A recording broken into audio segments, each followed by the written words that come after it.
মোর্চার ডাকা অনির্দিষ্টকালের বন্ধে পাহাড় পর্যটক শূন্য, আর তারই প্রভাব পড়ছে সমতলে।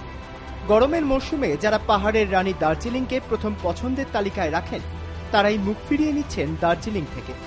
মোর্চার আন্দোলনে পর্যটকরা মুখ ফিরিয়ে নেওয়ায় বিপাকে পড়ছেন বাস মালিকরা। পর্যটকের অভাবে অর্ধেকেরও কম যাত্রী নিয়ে শিলিগুড়ি রওনা হচ্ছে বাস। বিভিন্ন ট্রাভেলস সংস্থার কর্মীদের দাবি, দার্জিলিংয়ে পর্যটক না যাওয়ায় এক ধাক্কায় যাত্রী কমেছে ৬০ থেকে ৭০%।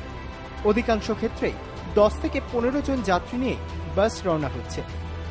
আমাদের প্রায় প্যাসেঞ্জার পার দিন গড়ে যেত আপনার ৪০টা মতো করে, সেখানে আমরা এখন ১৫টা 18টা এরকম করে পাচ্ছি। আচ্ছা, বাস খালি যাচ্ছে নাকি না বাস ফিল আপ হয়ে যাচ্ছে? না, বাস খালিই যাচ্ছে। খালি যাচ্ছে।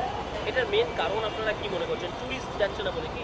হ্যাঁ, অবশ্যই। আমাদের শিলিগুড়িতে মেন তো টুরিস্টের উপরেই ডিপেন্ড করে না, তো টুরিস্টকে এখন যাওয়া একদমই বন্ধ হয়ে গেছে। যারা রেগুলার কাজে সূত্রে যান তারাই যাচ্ছে না, টুরিস্ট একদমই বন্ধ হয়ে গেছে। এতে আর্থিক ক্ষতির মুখোমুখি হতে হচ্ছে বলে দাবি ট্রাভেল সংস্থার কর্মীদের।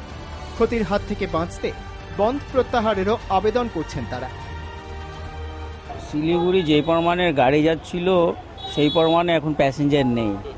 মানে এতক্ষণ ধরে নিন আমাদের যদি 50 সিটের গাড়ি তো মোটামুটি 60% 70% হয়ে যেত, যেখানে আমাদের হচ্ছে 1 2 3 4 5 6 7 8 9 10 11 12টা প্যাসেঞ্জার।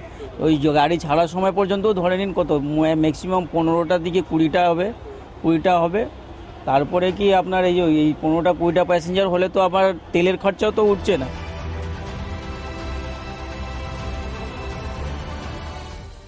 বাস সংগঠনগুলির বক্তব্য, দার্জিলিংয়ে এই পরিস্থিতি যদি অব্যাহত থাকে এবং শিলিগুড়ির বাসে যদি এরকম ভিড় হতে থাকে, অর্থাৎ কোনো কোনো বাসে 25 জন, কোনো বাসে 20 জন, এই পরিস্থিতি যদি অব্যাহত থাকে তাহলে খুব শীঘ্রই ক্ষতির মুখে পড়বেন এই বাস সংগঠনের সঙ্গে যুক্ত যে সমস্ত অর্গানাইজেশনগুলো রয়েছে তারা।